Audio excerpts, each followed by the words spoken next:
নমস্কার। আজকে আরম্ভ করব এই মাসে লাস্ট সপ্তাহ, অর্থাৎ আগস্ট মাসে লাস্ট উইক, 24 তারিখ থেকে 29 তারিখ সাপ্তাহিক রাশিফল। এই মাসে গ্রহদের কিছু সিচুয়েশন চেঞ্জ হবে এই সপ্তাহে, অর্থাৎ মাসের শেষ সপ্তাহ। এই সপ্তাহে আমাদের হিন্দুদের একটা বড় উৎসব রয়েছে। এই সপ্তাহে আমরা জাতি ধর্ম নির্বিশেষে সবাই এই উৎসবে সামিল হব। আশা করি সবাই বুঝতে পারছেন কি উৎসব। রাখি বন্ধন, রাখি উৎসব, অর্থাৎ ভ্রাতৃত্বের বন্ধন। এই সপ্তাহেই সেই উৎসব রয়েছে এবং এই পূর্ণিমার দিন, রাখি পূর্ণিমার দিনই আবার চন্দ্রগ্রহণ রয়েছে। সেটা নিয়ে আলাদা আমি আলোচনা করব যে সূতককাল বা সেটা আমাদের ভারতবর্ষে দৃশ্যমান কিনা, কখন থেকে কখন, বা রাখিতে ভদ্র সময় কোনটা, অর্থাৎ ভদ্রকাল কোন সময়, কখন রাখি পড়ে, সেটা আলোচনা একটা দেবো, আপনাদের নিশ্চয়ই দেবো। আজকে সেফ আলোচনা করব এই সপ্তাহটা গ্রহ রাশির সিচুয়েশন অনুযায়ী 12 রাশির ক্ষেত্রে কি এফেক্ট দেবে। চলুন তাহলে আলোচনা করি।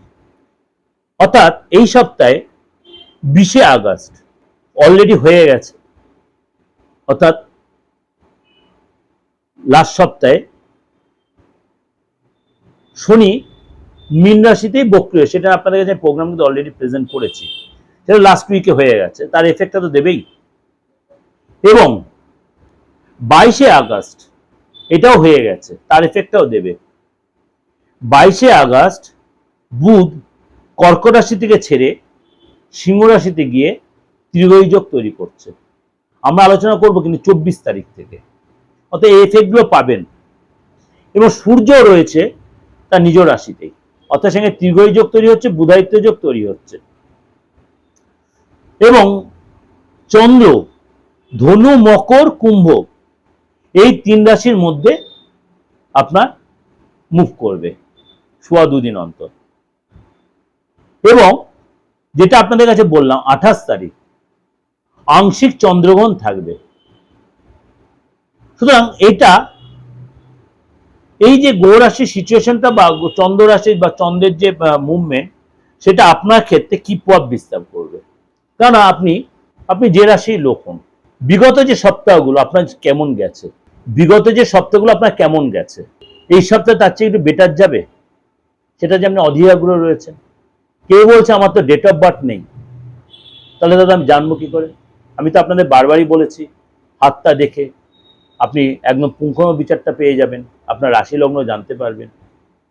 কিছু কিছু রাশির এই যে শনির সিচুয়েশন বা বৃহস্পতি অতিচারী সিচুয়েশনের জন্য একটু টাফ কন্ডিশনে যাচ্ছে।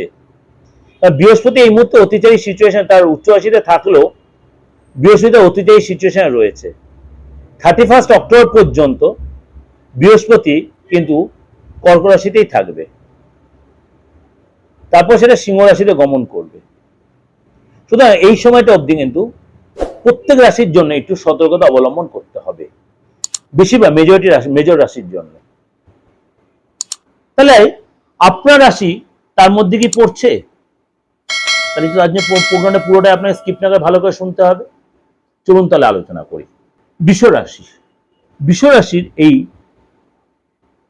লাস্ট উইক, অর্থাৎ 24 to 30 আগস্ট আপনার জন্য কি অপেক্ষা করে আছে। আপনার মোটামুটি রিলেশনের জায়গাটা, বিশেষ করে ফ্যামিলির সাথে ঠিকঠাক দেখা যাচ্ছে। আপনার যে কাজ মধ্যে আপনি জড়িত আছেন সেখানে আপনার অনেকটাই ইমপ্রুভ হবে, সুনাম বৃদ্ধি হবে। যদি আপনি বিবাহিত হন, সন্তানের কাছ থেকে কোনো গুড নিউজ পাবেন এবং সন্তানের সাথে সুসম্পর্ক আপনার তৈরি হবে। সন্তান ক্রিয়েটিভিটি বা অ্যাক্টিভিটিতে জয়েন করবে।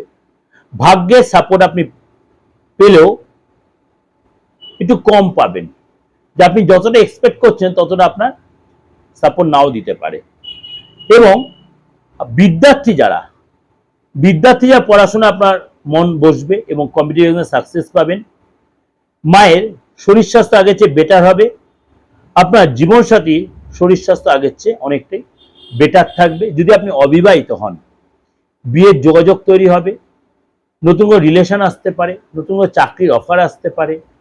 আপনি যদি বেকারত্বে কাটাচ্ছেন, বেকারত্ব কিছুটা মিটবে, কিন্তু আপনার মনটা ভীষণ উড়ু হতে পারে, অস্থিরতা হতে পারে, টেনশন হতে পারে, হয়তো হতে হতে অনেক কাজ আপনার থমকে যেতে পারে। এই সপ্তাহে আপনার 27 তারিখ, 28 তারিখ, 29 তারিখ আপনার হচ্ছে সফলতার দিন। যে কোনো ভালো কাজ এই দিনগুলো আপনি করতে পারেন, কিন্তু আপনাকে 24 তারিখটা একটু সতর্ক এবং প্রিজার্ভ থাকতে হবে, রেস্ট্রিকশনে থাকতে হবে। তাহলে আপনি ওভারঅল কিন্তু এই সপ্তাহে ভালোভাবে এনজয় করতে পারবেন। ভালো থাকবেন, সুন্দরভাবে সপ্তাহটা উপভোগ করবেন। যদি দেখছেন কোনো ডিস্টার্বেন্স ফিল করছেন, অবশ্যই কনসাল্ট করতে পারেন, যোগাযোগ করতে, অনলাইন বা অফলাইনে। ভালো থাকবেন, নমস্কার।